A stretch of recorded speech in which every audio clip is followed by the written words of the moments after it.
أعوذ بالله من الشيطان الرجيم. بسم الله الرحمن الرحيم. الحمد لله رب العالمين.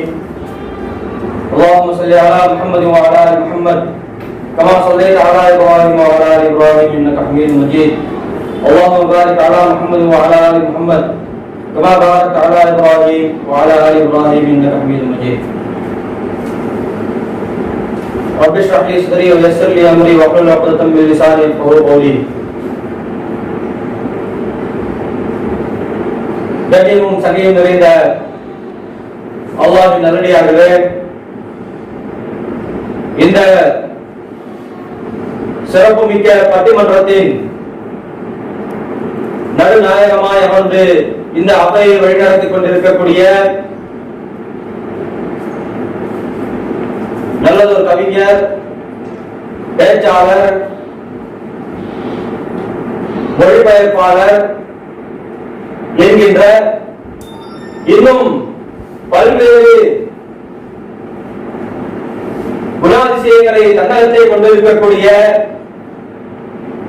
ஒரு மிகச்சிறந்த ஆளுமையாக விளங்கிக் கொண்டிருக்கக்கூடிய, இன்னும் தெளிவாக சொல்வதாக இருந்தால் தன்னம்பிக்கைக்கு ஒரு நல்லதொரு உதாரணமாக. ஏனென்று சொன்னால், பல பேர் இன்னைக்கு வாய்ப்புகளை தேடி அடைந்து கொண்டிருக்கின்றோம். நமக்கு ஏதாச்சும் வாய்ப்பு கிடைச்சாதான் நம்மை வெளிப்படுத்த முடியும் என்கின்ற ஒரு சூழல்ல பல பேர் இருந்திருக்கிறோம். ஆனால் தன்னம்பிக்கைக்கு சிறந்த ஒரு உதாரணமாக நான் காண்கின்றேன். ஏனென்று சொன்னால், தனக்கான வாய்ப்பை அவர் தேடுவதில்லை, வாய்ப்பை அவராகவே உருவாக்கிக் கொள்கின்றார். அப்படிப்பட்ட பல்வேறு சிறப்பு மிக்க கருதுகளை கவனத்தை கொண்டிருக்கக்கூடிய இமாம் புகாரி பள்ளியினுடைய காலாளர், அன்பிற்குரிய மார்க்க அறிஞர், இந்த அவையின் நடுவர் மௌலானா மௌலவி அன்சாரி ஹஜ்ரத் அவர்களே, இன்னும் இந்த பட்டிமன்றத்திலே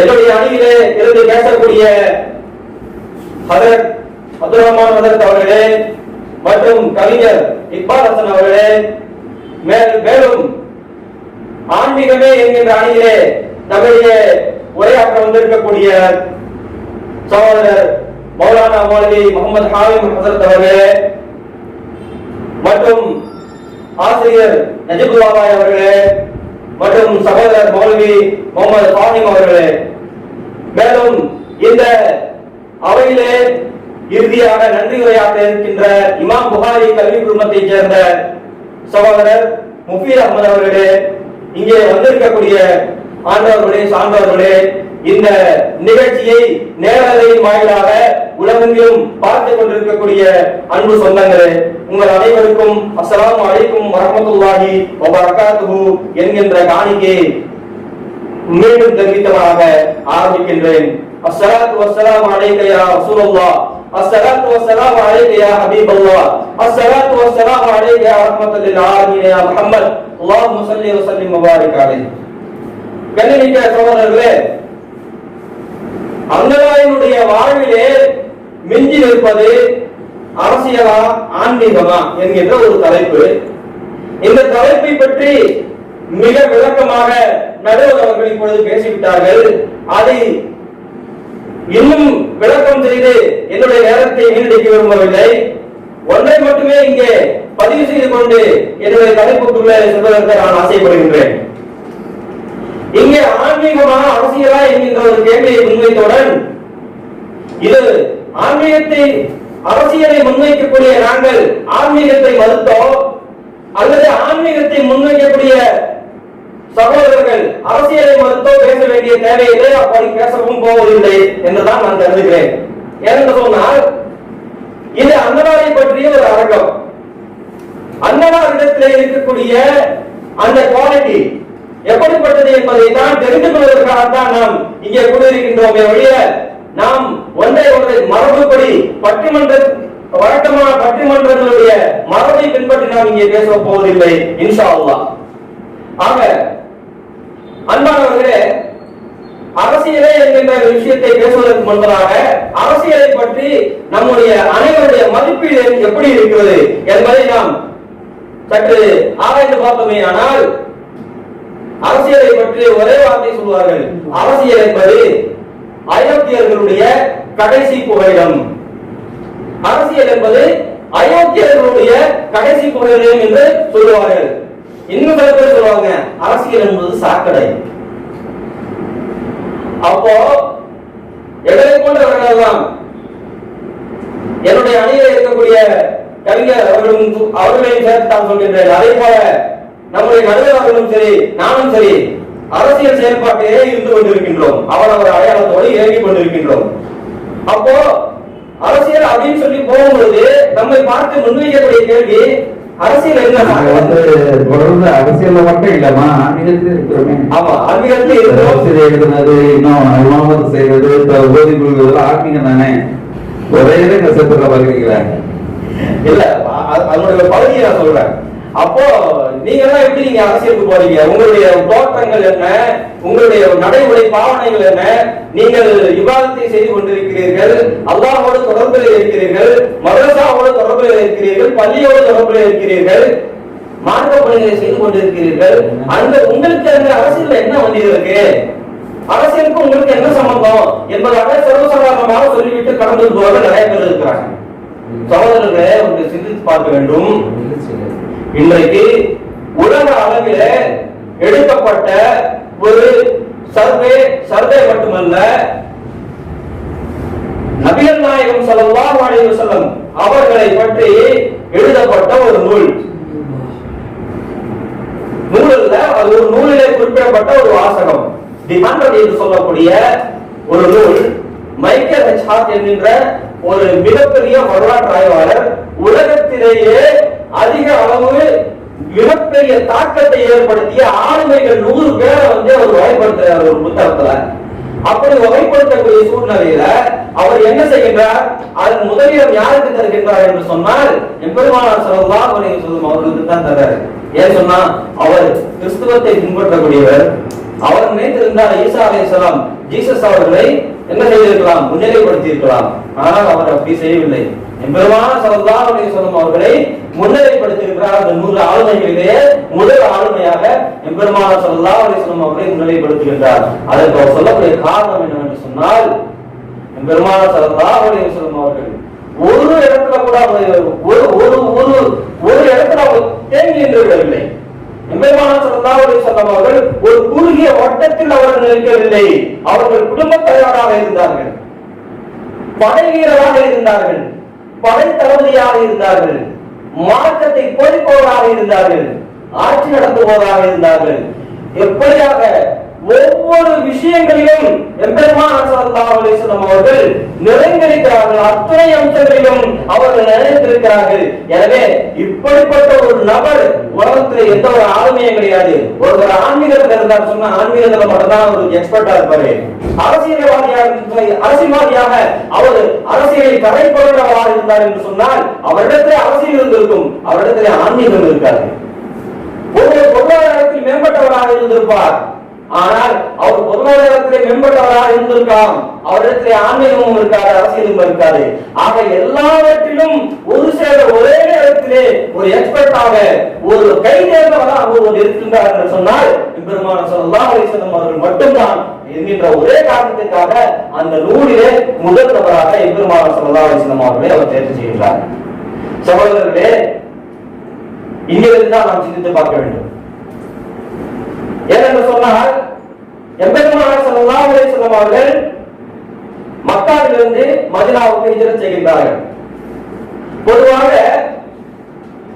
குழு மனப்பான்மை, மேலாண்மை, நிர்வாகம் என்பது எப்பொழுது ஏற்படுகின்றது என்று சொன்னால், ஒரு 10 பேர் ஒண்ணு சேர்ந்து வாழ ஆரம்பிச்சு சொன்னா அந்த இடத்துல நிர்வாகம் உருவாகும்.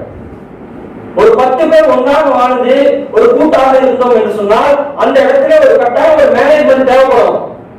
ஒரு 10 பேர் இருக்கிறாங்க, தாண்டவமாக நடந்து கொண்டிருக்கிறார்கள் என்று சொன்னால் அங்க மேனேஜ்மெண்ட் இல்லைன்னு சொன்னா அது எல்லா விஷயங்களும் தவறுதலாக தான் போய் முடியும். அந்த ஒரு 10 பேருக்கு ஒரு குழுவாக ஒரு அமீர் ஒருவர் இருப்பார் என்று சொன்னால் அந்த 10 பேரை சரியாக கொண்டு போக முடியும். அப்படிதான் குடும்பத்திலும் சரி. குடும்பத்துல என்ன செய்வாங்க? ஒரு குடும்பத்துல 5 பேரோ 7 பேர் இருக்கின்றார்கள் என்று சொன்னால் அதுக்கு ஒரு தலைவர் இருப்பார், அந்த குடும்பத்திற்கு ஒரு தலைவர் இருப்பார். அதே போல ஒரு மஹல்லாவுக்கு ஒரு தலைவர் இருப்பார், வட்டாரத்திற்கு ஒரு தலைவர் இருப்பார், ஒரு நாட்டிற்கு தலைவர் இருப்பார். ஆக எங்கெல்லாம் குழு சேர்ந்து குடும்பமாக வாழ்வதற்கு ஆரம்பிக்கின்றார்களோ அங்கெல்லாம் ஒரு நிர்வாகம், ஒரு மேனேஜ்மெண்ட் தேவைப்படுகின்றது. அந்த ஒரு மேனேஜ்மெண்ட் தலைமையின் கீழே இயங்க வேண்டும், ஒரு தலைவரின் கீழே இயங்க வேண்டும். அப்படி ஒரு தலைவரின் கீழே இயங்கினால் மட்டும்தான் அந்த ஒரு சின்ன குழுவாக இருந்தாலும் சரி, மிகப்பெரிய தேசமாக இருந்தாலும் சரி, அது சிறப்பாக நடைபெற முடியும். இது உலக நியதி, இது உலகத்திலே இருக்கக்கூடிய ஒரு நியதி. அதை தான் அல்லாஹ் தஆலா கூறுகின்றான், வஅத்தியுல்லாஹ வஅத்தியுர் ரசூல வஉலில் அம்ரி மின்கும். அல்லாஹ்வுக்கு கட்டுப்படுங்கள், அவனது தூதருக்கு கட்டுப்படுங்கள், இன்னும் உங்களுடைய அமீர்களுக்கும் கட்டுப்படுங்கள் என்பதாக அல்லாஹ் தஆலா கூறுகின்றான். அப்போ அல்லாஹ், அவனது தூதர், அந்த ரெண்டு பேருக்கு அடுத்து யாரு? அமீர். அந்த அமீருக்கு கட்டுப்பட வேண்டும் என்று அல்லாஹ்வே உத்தரவிட்டு விட்டான். ஆக அந்த அமீரிலிருந்து துவங்குகிறது அரசியல். இந்த நிர்வாக பொறுப்புகள் இருக்கின்றதே, அந்த சின்னது குடும்ப நிர்வாகமாக இருந்தாலும் சரி, மஹல்லா நிர்வாகமாக இருந்தாலும் சரி, அல்லது ஒரு பகுதியைச் சேர்ந்த ஒரு ஊருடைய நிர்வாகமாக இருந்தாலும் சரி, ஒரு நாட்டினுடைய நிர்வாகமாக இருந்தாலும் சரி, அது அமீரை வைத்து தான் நடக்கின்றது. அந்த அமீருடைய அந்த நிலை இருக்கிறதே, அதுதான் அரசியல், அதுதான் அரசியல். அப்படிப்பட்ட ஒரு அரசியலை எம்பெருமானார் ஸல்லல்லாஹு அலைஹி வஸல்லம் அவர்கள் செய்தார்கள். செய்ய மட்டுமல்ல, துஆவும் செய்தார்கள். அதை துஆ செய்ய வேண்டும் என்று அல்லாஹ் தஆலா அவர்களுக்கு கற்றுக் கொடுக்கிறான். எப்படி என்று சொன்னால், வகுர் ரப்பி அத்ஹில்னி முத்கல சித்ரின் வஅஸ்ரிஜ்னி முக்ரஜ சித்ரின் வஜஅல்னி மின் லதுன்க சுல்தானன் நஸீரா. வஜஅல்னி முத்தகின் வஜஅல்னி மின் லதுன்க சுல்தானன் நஸீரா. வஜஅல்னி மின் லதுன்க சுல்தானன் நஸீரா. என் இறைவனே, யா அல்லாஹ், என்னை சிறந்த முறையில் நுழைய செய்வாயாக, மேலும் என்னை சிறந்த முறையில் வெளிப்படுத்துவாயாக, மேலும் எனக்கு உதவி செய்யும் ஒரு சக்தியை முன்புறத்திலிருந்து எனக்கு ஆக்கி அருள்வாயாக என்பதாக நபியே நீங்க என்னிடத்துல துஆ செய்யுங்க என்பதாக அல்லாஹ் தஆலா இந்த வசனத்திலே ரசூல் ஸல்லல்லாஹு அலைஹி வஸல்லம் அவங்களுக்கு சொல்லி கொடுக்கிறான். இந்த மாதிரி நீங்க துஆ செய்யுங்க. அப்ப என்ன அர்த்தம்? எம்பெருமானார் ஸல்லல்லாஹு அலைஹி வஸல்லம் அவர்கள் மக்காவிலே பல்வேறு துன்பங்களையும் துயரங்களையும் அனுபவித்து அந்த மண்ணை துறந்து வெளியே செல்கின்றார்கள். அப்பொழுது அவர்களுடைய கையிலே அதிகாரங்கள் இல்லை, அவர்கள் எந்த ஒரு பதவியிலும் இல்லை. தன்னுடைய ஈமானையும் தன்னை நம்பி வந்த முஃமின்களையும் பாதுகாக்க வேண்டும் என்பதற்காக தன்னுடைய சொந்த மண்ணை விட்டு ஹிஜ்ரத் செய்யும் பொழுது அல்லாஹ் தஆலா உத்தரவிடுகிறான், இப்படி ஒரு துஆ நீங்க செய்யுங்க, இப்படி ஒரு துஆ செஞ்சுட்டு போங்க. அந்த துஆவுல உள்ள வாசகம் தான் வஜஅல்னி மின் லதுன்க சுல்தானன் நஸீரா, மேலும் உன் புறத்திலிருந்து எனக்கு உதவி செய்யும் ஒரு சக்தியை ஆக்குவாயாக என்று நீ துஆ செஞ்சுட்டு போங்கன்றான். ரசூல் ஸல்லல்லாஹு அலைஹி வஸல்லம் அவங்க என்ன செய்றாங்க? துஆ செய்றாங்க. யா அல்லாஹ், எனக்கு சக்தியை கொடு. துஆ செஞ்சுட்டு போறாங்க. துஆ செஞ்சுட்டு ஹிஜ்ரத் செஞ்சுட்டு போறாங்க. மதீனாவுக்குள்ள போறாங்க. அங்கே மதீனா அவர்களை வரவேற்கின்றது. மதீனா அவர்களை வரவேற்று அரவணைத்து அவர்களை அவர்களுடைய தீனை, அவர்களுடைய கொள்கையை, அவர்களுடைய கோட்பாட்டை ஏற்றுக்கொள்கின்றது. அவர்களை ஏற்றுக்கொண்ட உடனேயே அந்த இடத்திலே அங்கே ஒரு அரசாங்கத்தை ரசூல் ஸல்லல்லாஹு அலைஹி வஸல்லம் அவர்கள் அமைக்கின்றார்கள். அவர்கள் அரசாங்கத்தை அமைக்கின்றார்கள்.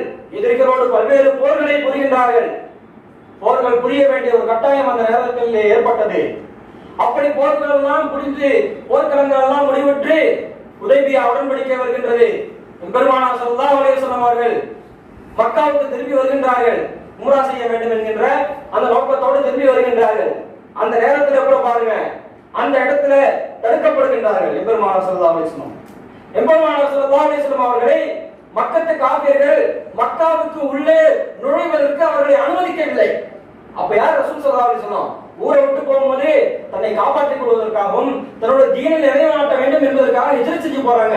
சொத்துக்களை சுகங்களை அத்தனையும் விட்டுட்டு போறாங்க, தனியாரா போறாங்க. ஆனா மதீனாவுக்கு போனதுக்கு பிறகு அவங்க ஒரு அரசாங்கமாக மாறுகின்றார்கள், ஒரு மிகப்பெரிய ஆட்சியினுடைய தலைவராக இருக்கின்றார்கள். அப்படிப்பட்ட ஒரு ஆட்சியின் தலைவராக பெருமானார் ஸல்லல்லாஹு அலைஹி வஸல்லம் என்ன செய்றாங்க? மக்காவுக்கு உம்ரா செய்வதற்காக வர்றாங்க. உதைபியா இடத்துல வந்து நிக்கிறாங்க. எதிரிகள் அவர்களை தடுக்கின்றார்கள். எதிரிகளை தடுக்கின்ற பொழுது அந்த இடத்துல உட்கார்ந்து பேசுறாங்க. எதிரிகளோடு பேச்சுவார்த்தை நடைபெறுகின்றது. அந்த பேச்சுவார்த்தையினுடைய போது என்ன நடக்கின்றது? ரசூல் ஸல்லல்லாஹு அலைஹி வஸல்லம் அவர்களுக்கும் மதீனாவில் இருந்து வந்திருக்கக்கூடிய முஸ்லிம்களுக்கும் பாதகமான முறையிலே ஒரு உடன்படிக்கைகள் மேற்கொள்ளப்படுகின்றது.